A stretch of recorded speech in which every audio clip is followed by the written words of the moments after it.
Can I have that back? Oh, that one. Oh, hello, my friends. It's good to be with you. Happy Wednesday. Thanks for that, Deej. Hey, so we have been doing a really fun sort of teaching series that got me really excited, where we are walking through, looking at the different people that were around the story of Jesus coming into this world as a child. Right, so we've done a few different characters. We're going to do another one next week, actually, for the Christmas service. And as we were going through them, we were looking at these different people that were advocates for what God was doing, right? They were like people of faith that were saying, yes, like I want to partake in this movement of God as it's coming into the world. But actually, if you read the story in the different Gospels, there's a character who was not really ready for that. And it's this man named King Herod the Great. And I right when I read that part of the story, I thought, I have to speak on that because I think we are all King Herods. I am a King Herod, and I think there is so much to learn from his part in this. But before I do that, I wanted to open up with this idea, and that is, I work with, and some of you know this, but I work with elite athletes. And I have friends that work in different professional sports and work as a chaplain and a pastor and minister to these athletes, specifically in pro cycling. And one of the hardest moments for a pro athlete is the moment when they decide they don't want to be an athlete anymore. Or they don't want to actually do that as their profession. So it's the transitioning from sport and having that be this saturating part of their life, out of that into a more, I would say, normal civilian life, or the life that most of us lead, is extremely challenging. The reason why it's extremely challenging is when you're an athlete at that level, you're not trying to be pretty good. You're not even trying to be really good. You're trying to be the best. When you're at a professional level of sport, you're trying to be the best wide receiver, the best left fielder, the best climber, the best skier, right? I don't know how many flips snowboarders do these days, but they're trying to throw 16-somethings, I'm sure, right? You're trying to be the best, and to be the best, to be the winner as an athlete is to squeeze every single ounce out of yourself, out of your life. And so really what that ends up boiling down to, and this is just a product of athletics. It's a product of a lot of other things in our lives too, but it's a product of athletics at an elite level. There's an element of controlling all these different aspects of your life that will help guide you to success of that one thing. So the athletes that I work for, we're talking about, we're paying attention to everything that we're eating, we're putting in our body. We're paying attention to every single minute or hour that we sleep. We're looking at all of our training metrics. We're looking at the amount of time we are in these different zones. We're trying to replicate these different race scenarios at different points in the year. We're training and doing different things. We are saying no to going to certain weddings and certain family things because we have to stay focused on this trajectory and this plan, and there's this schedule, and there's this control of every little piece of life. And that's just the reality that athletes at that level have to live in. Letting go of that amount of control over your life is extremely, extremely hard. I remember when I was kind of making the transition out of trying to be a fast bike racer around 2018, and I thought, man, what elements of this am I going to keep? What stays and what doesn't? And really the letting go of so many of the control over these different pieces was extremely hard. Extremely hard. It took years and years and years, and I still even wonder, how do I do this as a 37-year-old man? Like, how do I still love going to ride my bike without needing to make it something?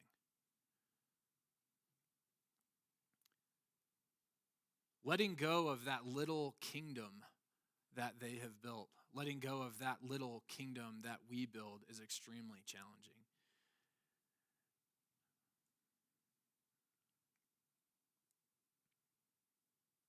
I think a lot of us would experience this in elements of parenting, right? Like when your kids get to a certain age and they start doing things on their own, making decisions for themselves, like how hard is it to let go of control of that kingdom?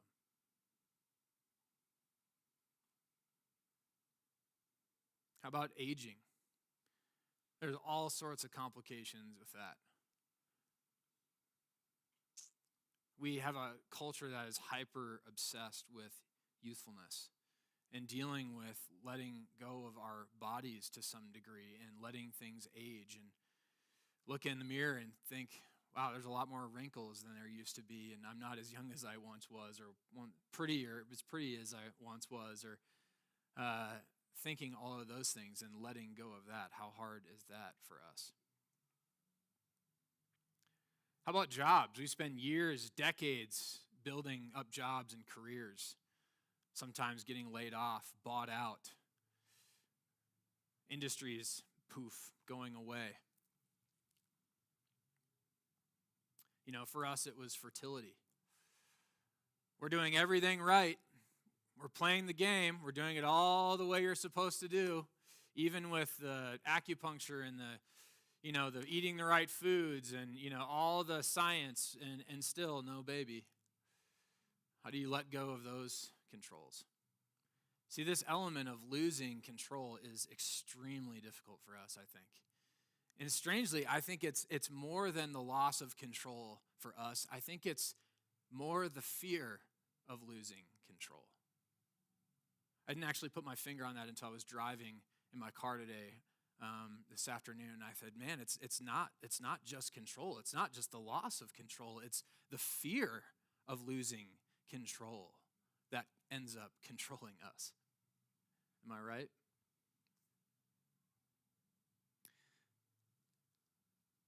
In John's gospel, in John chapter 1, he talks about Jesus coming into this world. This is what he says. It says in verse 9, talking about Jesus, he says, the true light that gives light to everyone was coming into the world. He, Jesus, was in the world, and though the world was made through him, the world did not recognize him.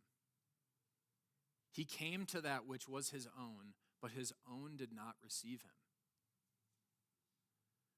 So this is talking about us. He's talking about humanity, that he was not actually received in the way that he actually was, that God himself entered in through the person of Jesus, and we didn't receive him, right? He ultimately was crucified and put to death by us. And so I wonder when I look at that, when I read that, and I consider these things, I say, why would the world not receive him? Why would I not receive Jesus coming into this world as we're marching towards Christmas Day, and we're in this Advent series of hope and excitement and celebrating God coming into this world as a baby? Why would people not receive him? Why would we not receive him? And I think it's centered around this thing of losing control. The fear of losing control. There's something that we're protecting that God is coming for. There's something that we are holding back. There's something that I won't let him touch, that he is coming for. In the Exodus story, it's where the word the sacred cow comes from. It comes from the Exodus story, that we have these sacred cows in our life that we don't want to lose control over. And there's an invitation of Jesus in his advent for us here. But let's step back and let's talk about King Herod. So King Herod was at this time when Jesus was coming, or when God was coming into this world through Christ, he was the king of Judea. So he's king of kind of present day Israel. He was a soldier, he was an orator, he was a great speaker, and what he was most known for is he was a builder. And what do kings do when they build things? They build things in their name. They build kingdoms in their honor. There was one whole section of Jerusalem that was built that he called Herodium. That was specifically after his name. He built up port towns like Caesarea. He was known for actually working with the Jewish people to reconstruct the temple because he wanted to be loved and admired by the people in which he ruled. He was known for building things. One definition of sin that I've heard before, one definition of walking away from God or missing the mark is self-preservation and self-glorification. I think about this all the time because I wonder how many kingdoms have I built for myself?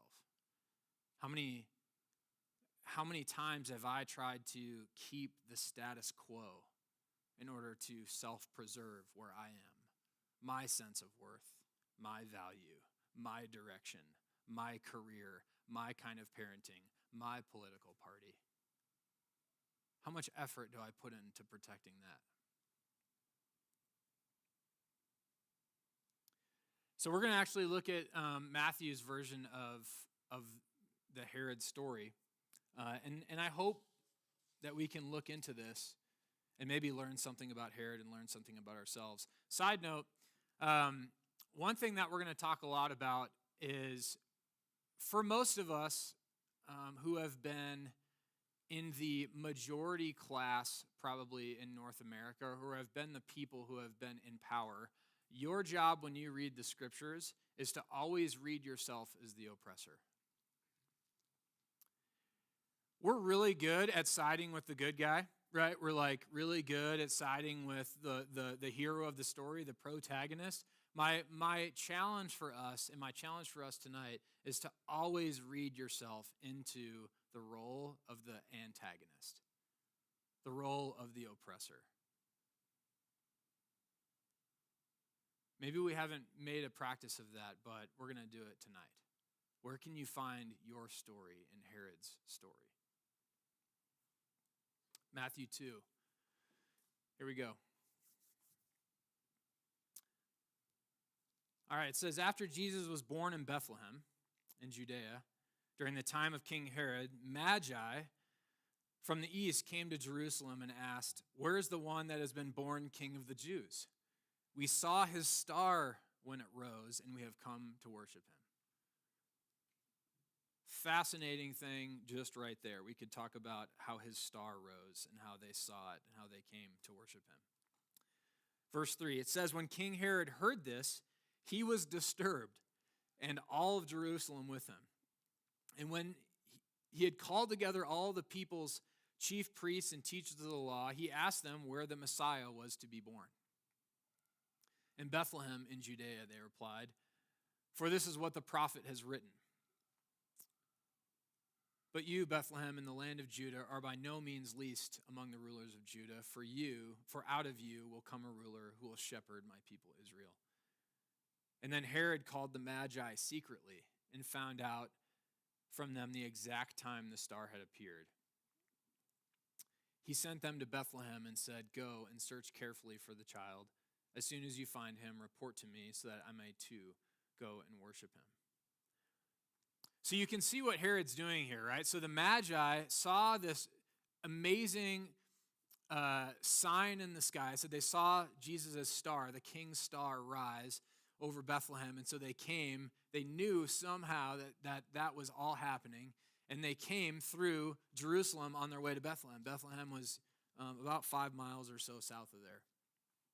So they came through, and Herod pulls them aside and says, we've heard that you know where the Messiah, the prophesied king of Israel, is to be born. Where is he?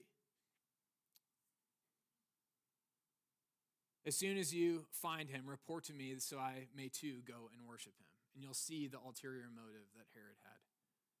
So verse 13, continuing in chapter 2, he says, when they had gone, the Magi had gone, an angel of the Lord appeared to Joseph in a dream.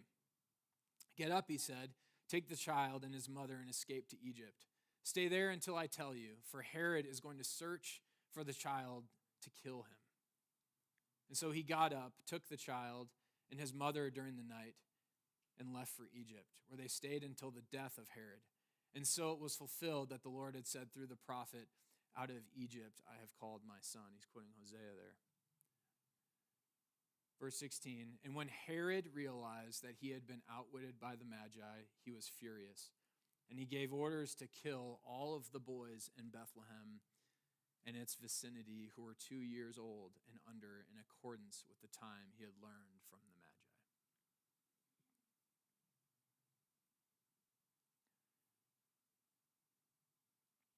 What causes people to do horrendous things?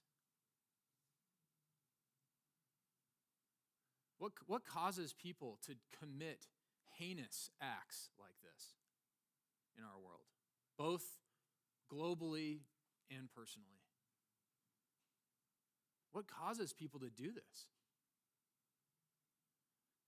In some way, Herod felt cornered. He felt pushed.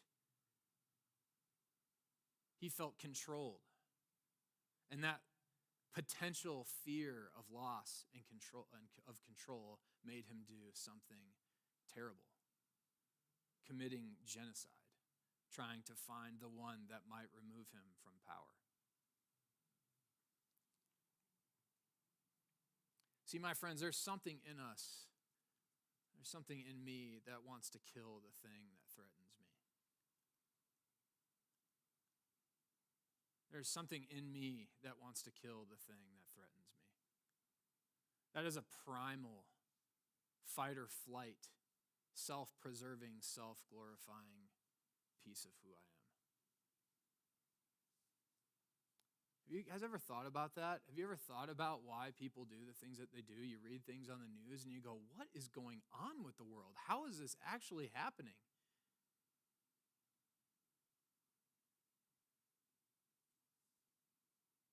And I guarantee you it has something to do with losing control, losing power, being taken down a notch, being taken from the seat where your hands are on the levers of society.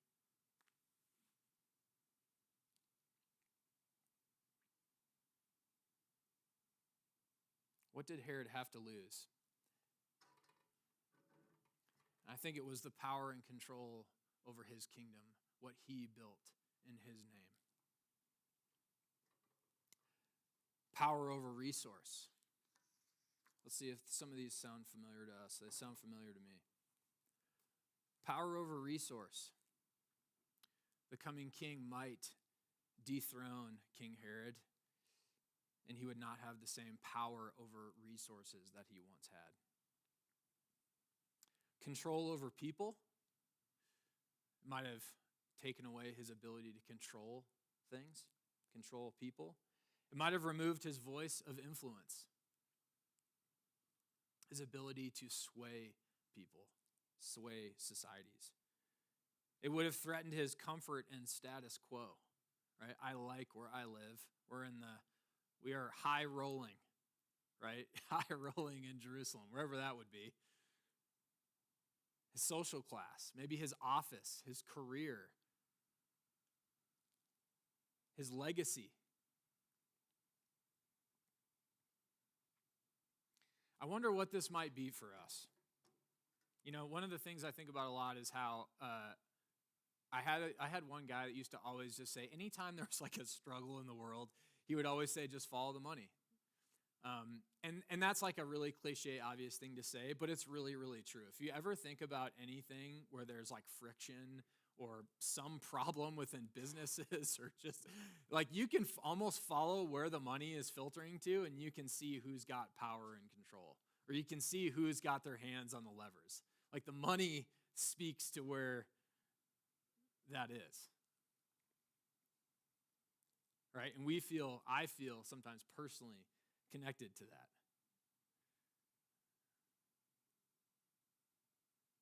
Before I get into this, I know that this is like not an easy thing to consider.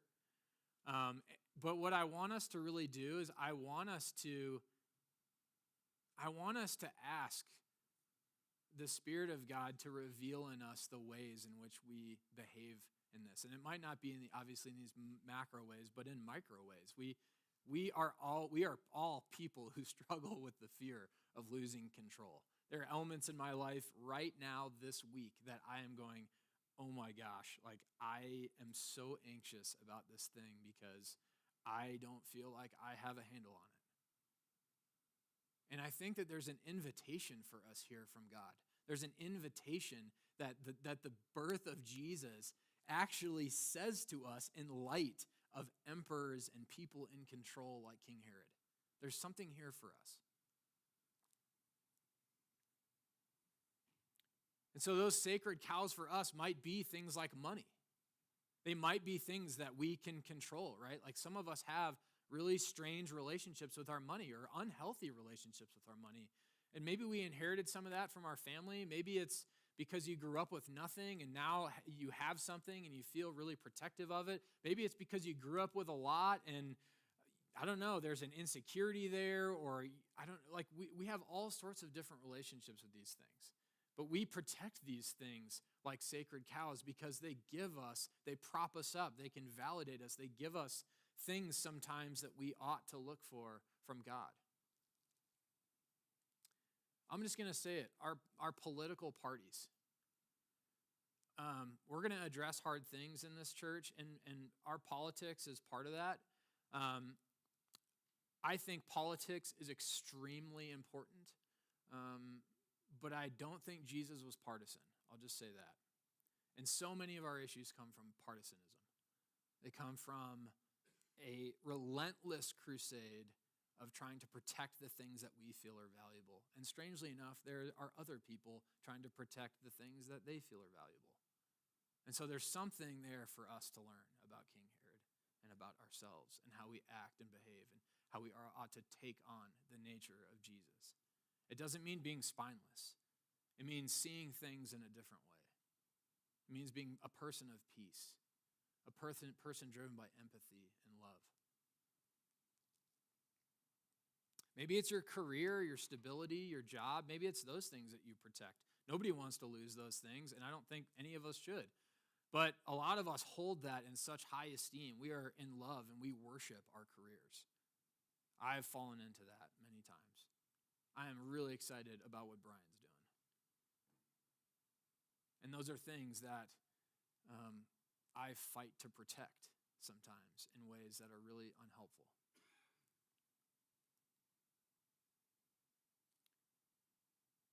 I think the bottom line is really anything in which you have power and control over.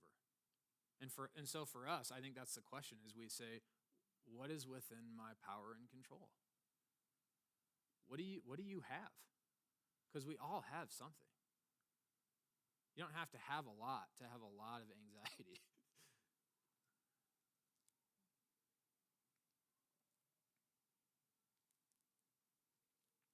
And so I think there's an invitation here. And I think God gives us an alternative.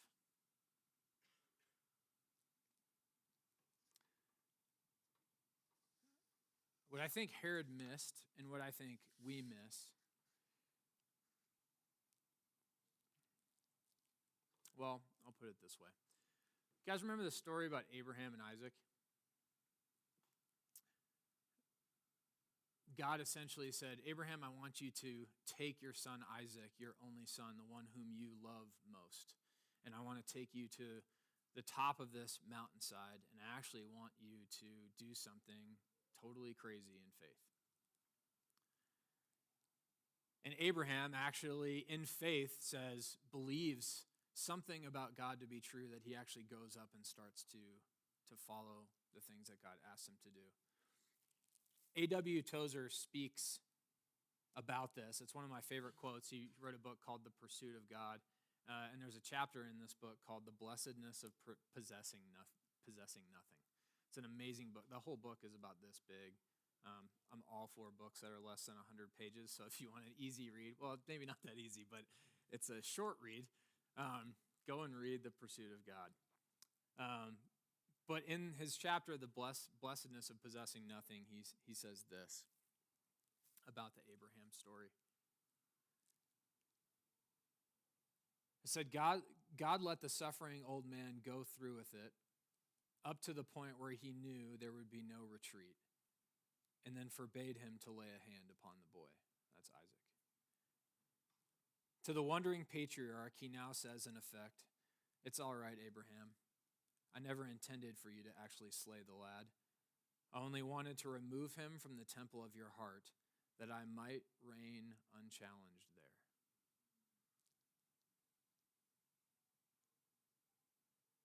That one line is stuck, that whole book has stuck with me for years. I only wanted to remove him from the temple of your heart, that I might reign unchallenged there. I wanted to correct the perversion that existed in your love. Now you may have the boy sound and well. Take him and go back to your tent. Now I know that thou fearest God, seeing that thou hast not withheld thine son, thine only son, from me. You see, my friends, I think God is asking us to lay at the altar the things that we hold most dear. He is asking for the control. He is asking to allow yourself to be released from having a death grip on the levers. There is a freedom that he's asking you to participate in. And so when we read this Herod story, the first thing I asked is, what was it that Herod, what did he miss out on?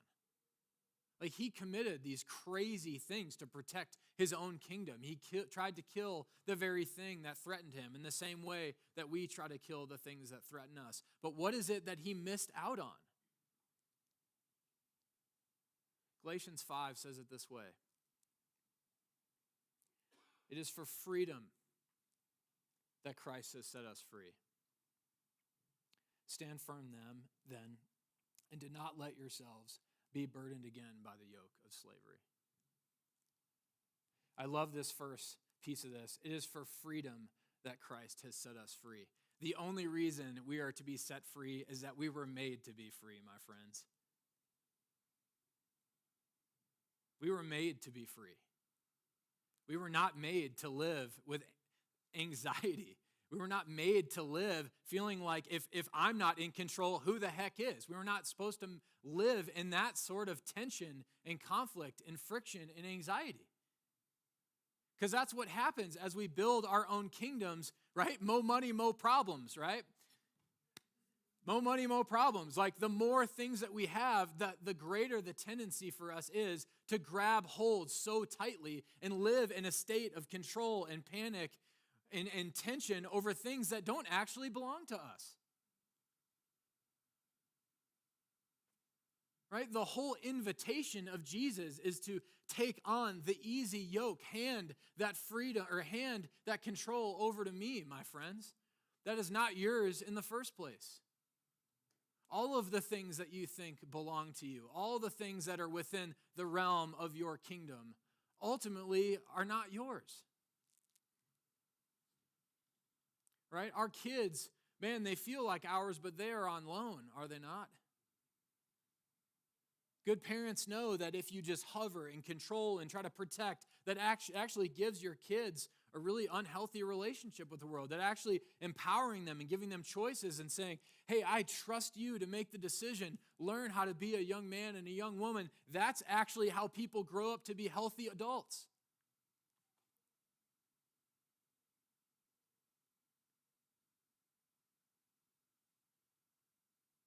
We were designed to be freed of those things.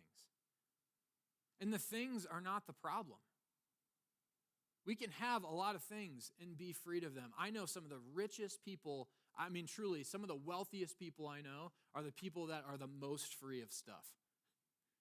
Like, they don't care. Yeah, they might be meticulous with how they build their portfolios, but man, they are freed from the oppression of the things that they have. I know some that aren't, but a lot are.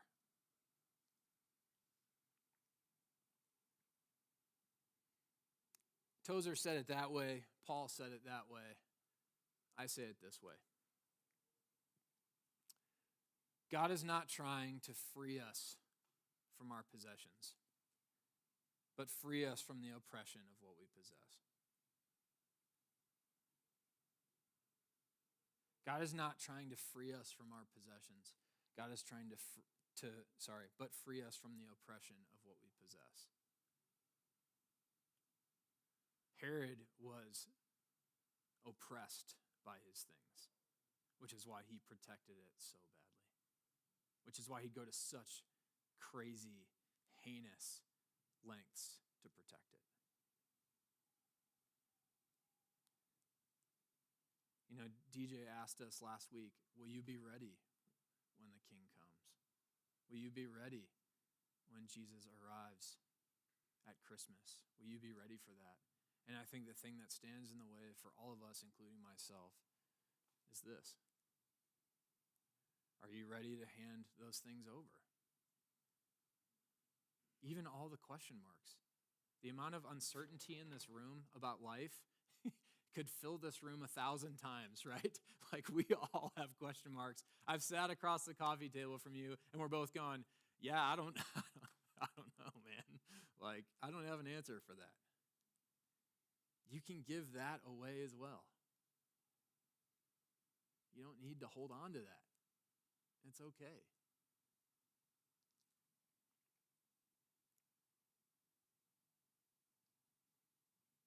And I think where we land for me, and this is the question that stuck with me, is can this God be trusted?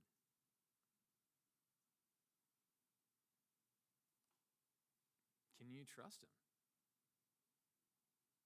Can you trust his intentions with your life, with your stuff, with your people, with your kids, with your career, with your health, with your body? Can you trust him? Because he's asking for it all, my friends. This isn't a compartmentalized little here, little there. He's saying, no, man, you walk through that door and you give it all up.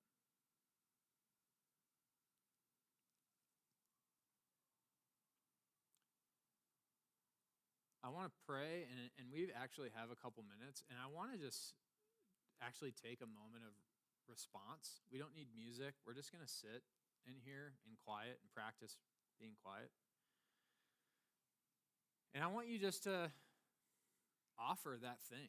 Maybe as I've been speaking, maybe the Spirit has just said, hey, here's this sensitive thing for you, this thing that you might get really defensive about. There's this sensitivity here. Maybe it's time to release that. And so I'm going to pray for us. I'm going to allow a little bit of space. And then I'll close. Sound good?